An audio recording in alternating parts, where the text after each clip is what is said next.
5.1a and b are going to have us graph using a table and find the vertex and axis of symmetry of a parabola. So a parabola is a U-shaped graph that comes from a quadratic equation.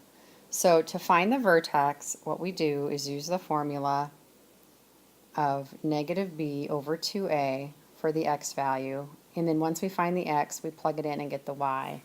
So to identify the a and the b, remember a is in front of x squared, b is in front of x.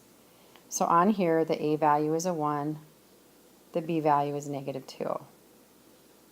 So let's focus on finding this x value.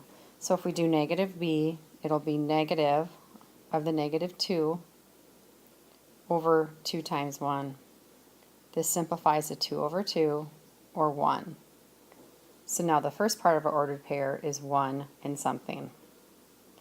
To find the y value that corresponds with this, we're going to take the x of 1 and put it back into the equation and see what y is.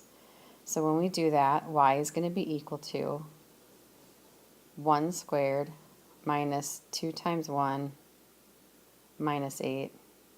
This simplifies to 1 minus 2 minus 8, which simplifies to negative 9. So the vertex of our parabola happens at 1, negative 9. So if we plot the vertex, I'm going to go to the right 1 and down 9. So the vertex of our parabola is going to sit right here. Now I can tell that this will be an upward facing parabola because the a value is positive. So it'll be some u that looks like that. One thing I do know is that the axis of symmetry is this imaginary vertical line that cuts through the vertex. We can find the equation for the axis of symmetry, and all it is you look and see where it crosses. It crosses the x-axis at 1, so the equation for this, you do want to write it, is x equals 1. So that's the axis of symmetry, and here's the vertex. Now to finish graphing our parabola, what we want to do are pick a few x values on this side, plug it into the equation, and see where the ordered pairs are, and we'll plot those ordered pairs. So let's just start with, why don't we choose the number 2 and the number 3. So when x is equal to 2, we're going to put it in the equation and get that y is equal to 2 squared minus 2 times 2 minus 8. 2 squared is 4. A negative 2 times 2 is negative 4 minus 8. This becomes negative 8. So let's go to the ordered pair of 2, negative 8 and plot that point. Now let's try when x is 3. If we put that in, we're going to get 3 squared minus 2 times 3 minus 8. 3 squared is 9, then we have minus 6, and then we're going to have a minus 8. When you simplify this, we're going to get that 9 minus 6 is 3, 3 minus 8 would be negative 5. So this is at negative 5. So let's plot the point 3, negative 5, which is right here. Now what I know about a parabola is the points on this side of the axis of symmetry will have their mirror image over here. So I can take this point here and just plot it into its mirror image without having to find it. I can also take this point and move, well, not 2 away from the axis of symmetry over on this side. So I'm going to plot that point right here. Then you can go ahead, connect your dots, and you will get your parabolic U shape. 1.5c wants us to multiply binomials. A binomial is an expression made up of 2 terms times another one. So in this case, all we have to do is our standard distribution, or in this case, FOIL. So 5x times 4x is going to give us 20x squared. 5x times a positive 6 is going to be plus 30x. Negative 2 times 4x is negative 8x. And then negative 2 times a positive 6 is negative 12. We do have 2 sets of like terms right here, so we can do 30 minus 8, which is going to be 22. Let's keep it in standard format, so it's 20x squared first, plus 22x minus 12. This is the final answer. Be careful, all 3 of these are different terms. They're not alike because they have to have the same variable to the same power. Don't combine any of these together. That is the final answer. 5.1d wants us to write a quadratic in standard format. Here is an equation of a quadratic. and it's not in standard format because standard format means we do all the multiplication and group it like we just did the previous problem. So what we have to first do is take care of our PEMDAS and exponents. So we have to do x minus 4 squared. Be careful, here's what this means. It means x minus 4 2 times. So if you write this out, that's what it looks like. Do not think you can distribute the 2 to here. Do the definition of exponents and repeat the base. Now what we have to do is some sets of multiplication. We have 3 things to multiply together. We can choose to multiply these 2 together first and then get this answer, then multiply it through there. So I'm going to do that first. Let's just multiply this. When we do that, we're going to get 3x minus 12. And then it's x minus 4. Don't forget the plus 1. Now I'm going to come in and actually do the distribution on these 2 binomials. When we do that one, we're going to get y equals 3x times x is 3x squared. 3x times negative 4 is negative 12x.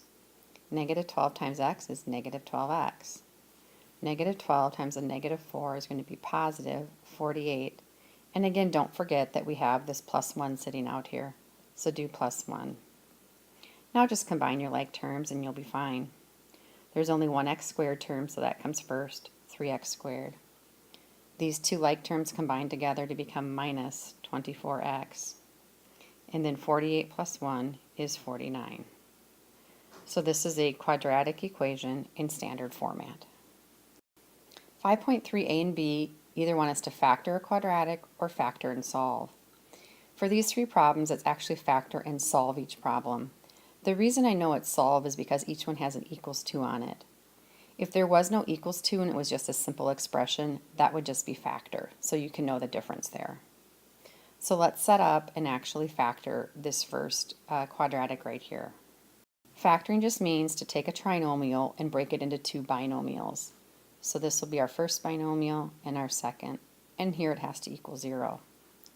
Remember, the first term of the trinomial gets split up into here and here, which are the first terms of the binomials. The only way to break up an x squared equally is to do an x and x.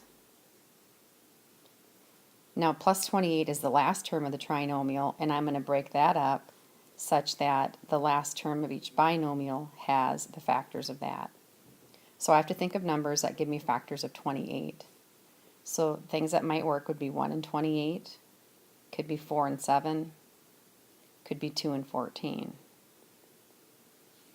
We have to figure out which combination of these 3 works such that when we multiply this and this, they add together to negative 11x. Hopefully you can see it's going to be a combination of 4 and 7.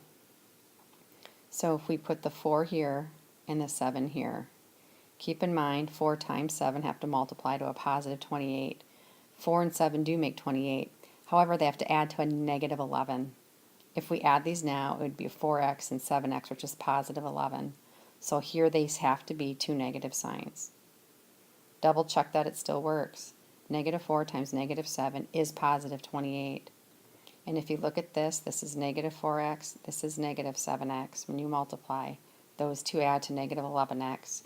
So these are the 2 correct binomials. Now if we were to factor, that's all we'd have to do. Again, this says solve because we have it set equal to 0. So to finish it up, all you need to do is take each binomial and set them equal to 0. So x minus 4 equals 0, x minus 7 equals 0. This one, add 4 to both sides. So one answer is x equals 4. This one, add 7 to both sides. So this is x equals 7. So this problem has 2 answers or solutions of 4 and 7. The second problem works the same way, except be careful. Before you factor any quadratic, everything has to be on one side. So we have to move the 30 over. The only way to do that is to subtract 30 from both sides. When you do that, you will get this quadratic. This trinomial is now ready to be broken up into its 2 binomials. Once we do that, we can solve. So again, the first term of the trinomial is n squared. That must be the first term here and here equally broken up. The only way to do it is n and n. Now we have to think of multiples of negative 30. So if we put it here and here, and then when we multiply that and that, they add to 1n. two numbers that can get you 30 that might add to 1 would be 6 and 5. So if you try a plus 6 minus 5, double check.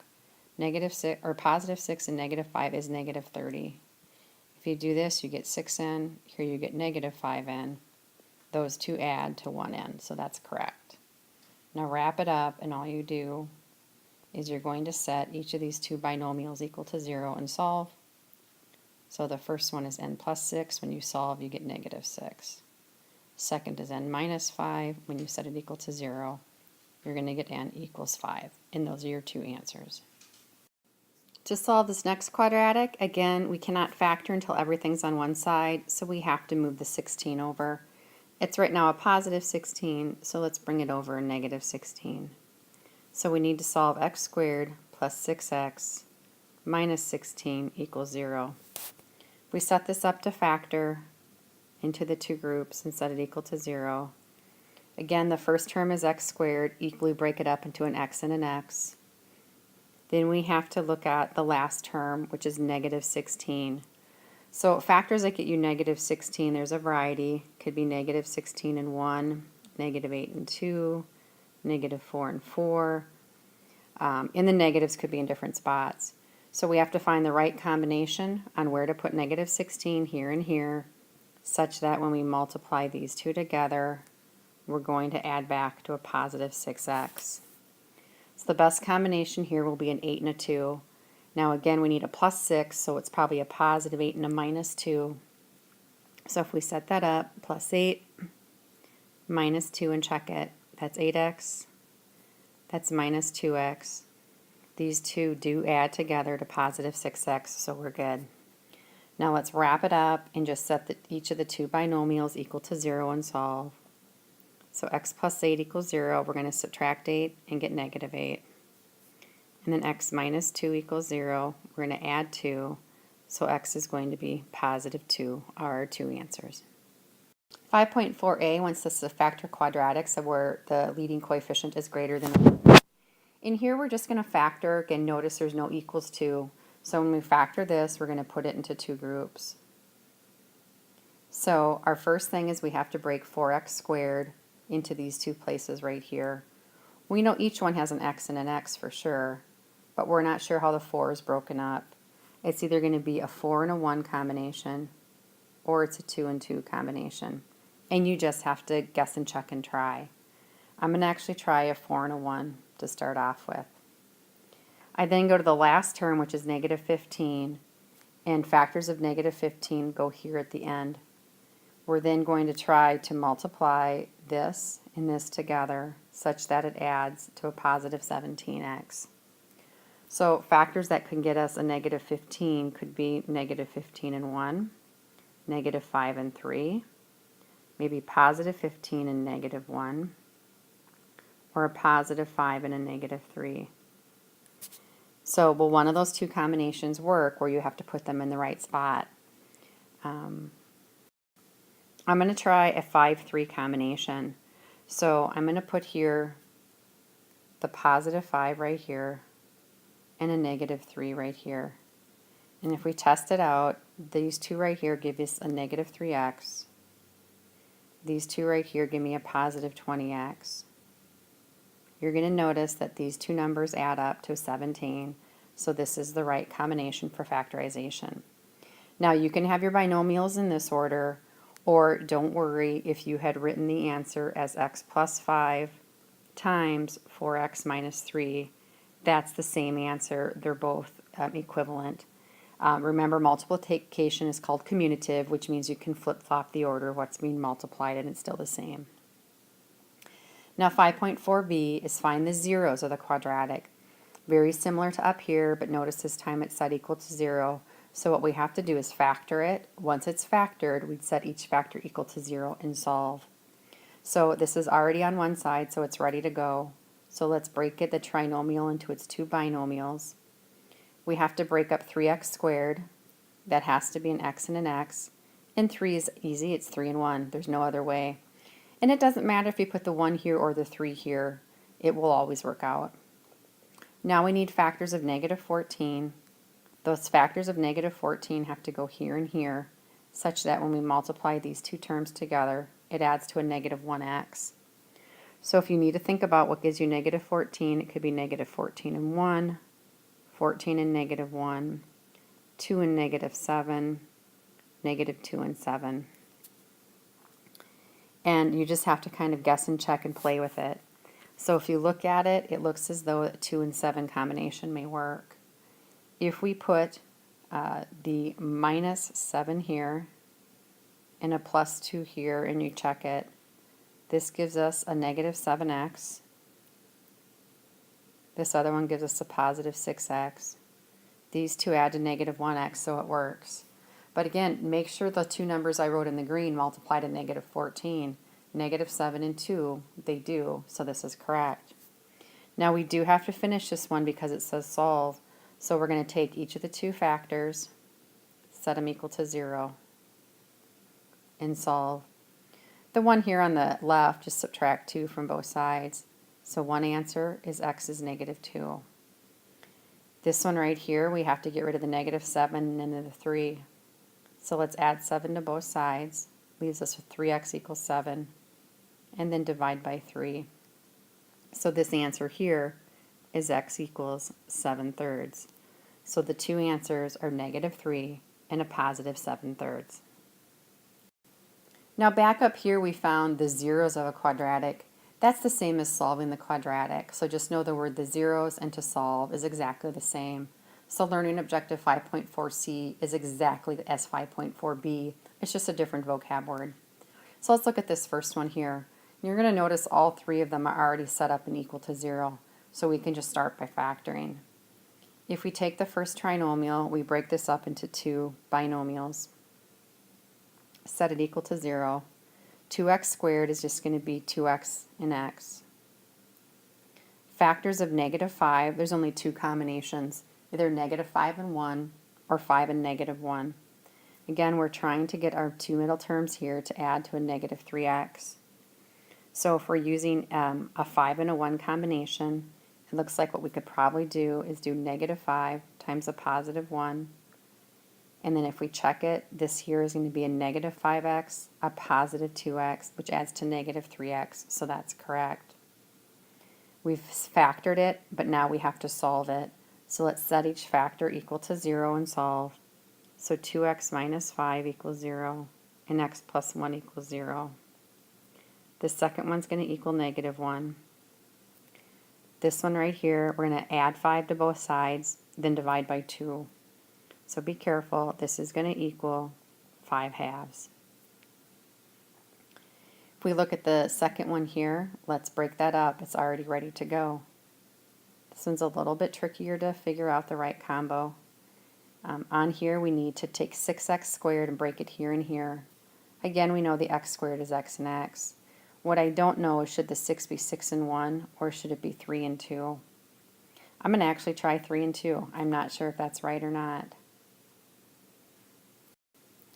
Then on the next step, we're going to have to come into here and we are going to look at the positive 5. So you can get positive 5 by 5 times 1 or negative 5 and negative 1. Notice the middle term here is a negative 17. Because the middle term is negative, the odds are this is going to have to be negative. So I'm going to try negative 5 times negative 1. And where you put it's going to be important. I'm going to put the negative 1 here and the negative 5 here. You're going to notice this is negative 2x, negative 15x, adds to negative 17. So this is set up properly. So let's set each factor equal to 0 and solve. So 3x minus 1 equals 0, 2x minus 5 equals 0. To solve this one, I'm going to add 1 to both sides, then divide by 3. So here x is 1/3. To solve this one, I'm going to add 5 to this side and then divide by 2. So here x is 5 halves. And those are the two answers. Let's look at the third one here. We have the letter y. That's fine. It's no big difference. We're going to take that trinomial and break it into a 5.5a wants us to factor using the difference of squares. Now, this is a quadratic because it's x squared, and in standard format, you're going to notice there is no x term. If you want, you can put in that missing x term, it's 0x. Now it looks like our normal trinomial. This is factorable, so I'm going to break it into its two groups. Now we need to break up 4x squared and negative 49. 4x squared has to go here and here, negative 49 here and here. Now when the numbers you have to break up, when you take the square roots and they're nice perfect squares, such as the square root of 4 is 2, the square root of 49 is 7, odds are the multiples you use for 4 would be 2 and 2, and the ones you use for 49 are 7 and 7. So let me show you. Let's take 4x squared and break it as 2x and 2x. Now we have to multiply these two together to get a 0x, but we need factors of negative 49 that go here and here. Again, to get negative 49, it'd be a positive 7 and a negative 7. So if I do plus 7 minus 7, you're going to notice this is a positive 14x and a negative 14x. These two add to a 0 term or nothing in the middle, so this is completely factored. Now be careful, it says just factor, it doesn't say solve, so this right here is the final answer. 5.5b wants us to factor using perfect square trinomials. This is just a basic trinomial we're used to factoring, so if you break this up into two binomials, we have x squared, which can only be x and x, and we have 100, which could be lots of different combinations. But here's the key. When the two numbers you're trying to find factors of, the 1 here and the 100 here, if you can take perfect square roots, odds are it's going to be their square root. So the square root of 1 is 1 times 1, so that'd be the 1 and 1. The square root of 100 is going to be a 10 times a 10 for that, so it's probably a 10 and 10 combo. So what I'm going to do is take 10 times 10 and put a 10 here and a 10 here. But be careful, when you multiply these two together, you need the middle term of negative 20. Positive 10 times positive 10 is 100, but it adds to a positive 20. But what you can do is do a negative 10 times a negative 10. Negative 10 times negative 10 is a positive 100, and it's going to add to a negative 10x, which is a negative 20x. So what we just did here is we factored the trinomial. We don't have to solve. That's our final answer. Now 5.5c wants us to factor out a common constant. Now this problem here you actually can just factor into two binomials right away, but sometimes when the values are bigger numbers, you want to see if all three of these have something in common you can pull out. So they do have a number, a multiple in common. They have the number 3. So I'm going to factor out a 3, and I'm going to show that I'm pulling that out. Now 18 divided by 3 is just 6, so this becomes 6x squared. Negative 3 divided by 3 is negative 1x, and negative 45 divided by 3 is negative 15. Now make sure you write the 3 still, because watch, if I distribute this through, I need to make sure I get the original problem. 3 times 6 is 18, 3 and negative 1 is negative 3, 3 and negative 15 is negative 45, so this looks good. Now I can break this trinomial into two binomials. Don't forget the 3 still sits there. Now for 6, it's either a 6 and 1 or 3 and 2. I'm going to use a 3 and 2 combination. I'm not sure if that's right, but we'll do 3x and 2x. Now what I have to do is figure out multiples of negative 15 that go here and here, such that when you multiply, I get negative 1x. Well, it could be negative 15 and 1, negative 5 and 3, or we can move the negatives to the other numbers. Now on this combination, what is going to work here, it looks like, is going to be a negative 5 times a positive 3. Now negative 5 times positive 3 is negative 15. Negative 5 and 2x is negative 10x. 3x and 3 is 9x. These two values add to negative 1x, so this is the correct factorization. And this is what you would leave as the final answer. Again, they didn't ask us to solve, just to factor. 5.5d wants us to factor and solve quadratic equations. So in this case, we are now going to have to factor this and then take the binomials and set them equal to 0.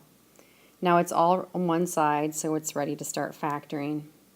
So the two binomials will be this, equal to 0. Now you do want to see if there's a number you can pull out of all three of these, and you can't. It's not going to help us. So we're going to have to just start to find factors of 8.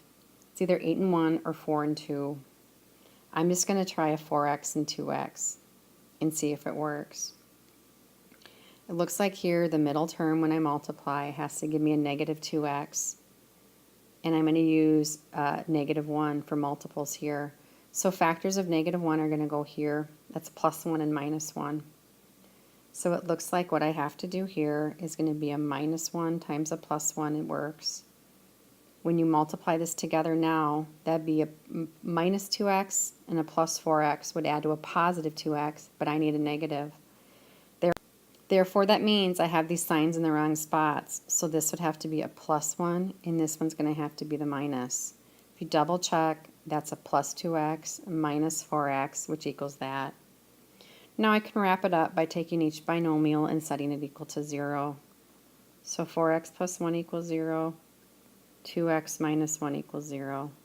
I'm going to start and subtract 1 on this side. Divide by 4.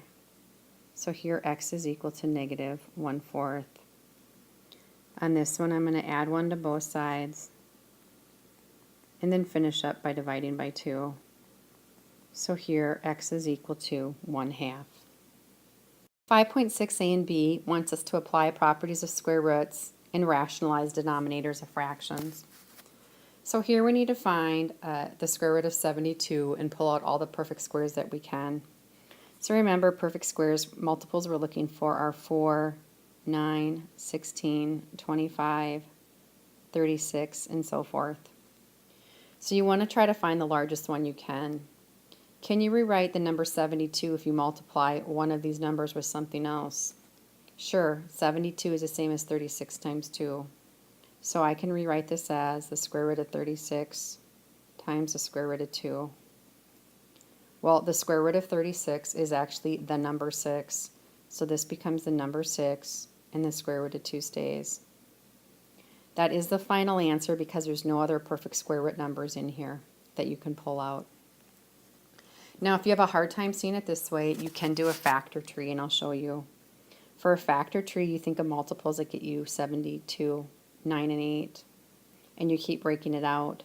You can get 9 with a 3 and a 3, and you can get 8 with a 4 and a 2. You can also break down 4 into 2 into 2. So if you look at that method, you want to look at all of the ends of the branches. So we have a 3, 3, 2, a 2, and a 2. And what you do is you pull out all your pairs of numbers. So with this one here, you're going to notice that we have one pair of 3s. So you would pull out a 3. Here we have a pair of 2s, so you'd pull out those 2s and just give yourself that. What's ever left over without a pair stays under the square root symbol, which would be that. Well, 3 times 2 is 6, so it's 6 times the square root of 2. That's just another way to approach these, and either method is fine. This one here, we have to multiply 2 radicals together, and you can just crunch them together into the square root of 2 times 27, which becomes the square root of 54. Now, before you circle that as a final answer, you have to think if you can pull out any of these perfect square numbers as multiples. The largest one you can pull out would be 9. This is the same as the square root of 9 times the square root of 6. The square root of 9 itself becomes the number 3, so that changes to a real number, times the square root of 6, and that's your answer. This last one here can be broken into 2. You can do the square root of 25 divided by the square root of 7. Now the square root of 25 is 5, and the square root of 7 stays.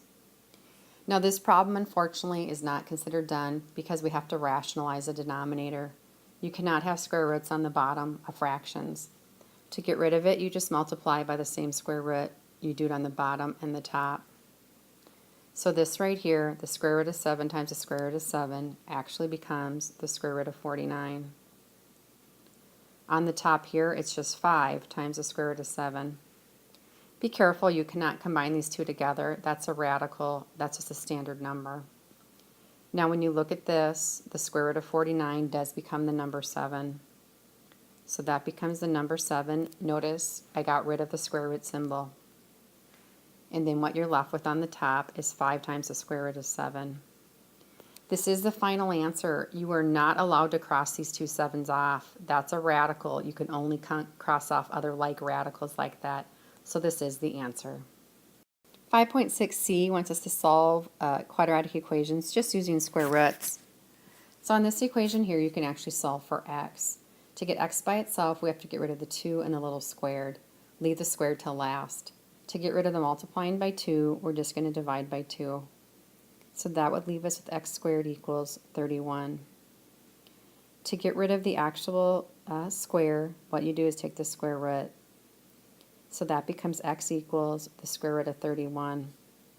Now be careful for this. You have to put plus or minus in front of it because it's a quadratic, means there's two answers. I can put a positive square root of 31 back into here, and I can put the negative square root of 31 back into here. When I square it, the positive and negative signs go away. So here there are two answers, plus and minus the square root of 31. Very important not to forget that. This problem here is a quadratic too. Because it's an x squared, I know there's two answers. So to get x squared by itself, I need to move the plus 9. So I'm going to minus 9 from both sides. That leaves me with x squared equals 81. To get rid of the squared, I take the square root. So this is x is equal to, the square root of 81 is 9. Now again, be careful. The answer here is either plus 9 or minus 9. There's two answers. Think about it this way. If I put 9 in here and squared, it's 81. If I put negative 9 in here and squared, it's 81. Both versions work, so don't forget there's two. This guy here, to get x squared by itself, I have to get rid of the 5 and the minus 21. First thing I'm going to do is add the 21 to both sides. When you do that, you're going to get 5x squared equals 120. We're then going to again get rid of the multiplication by dividing. And we're going to get x squared is equal to 24. We're going to wrap it up by taking the square root. When you do that, you're going to get it equals to plus or minus the square root of 24 for the x.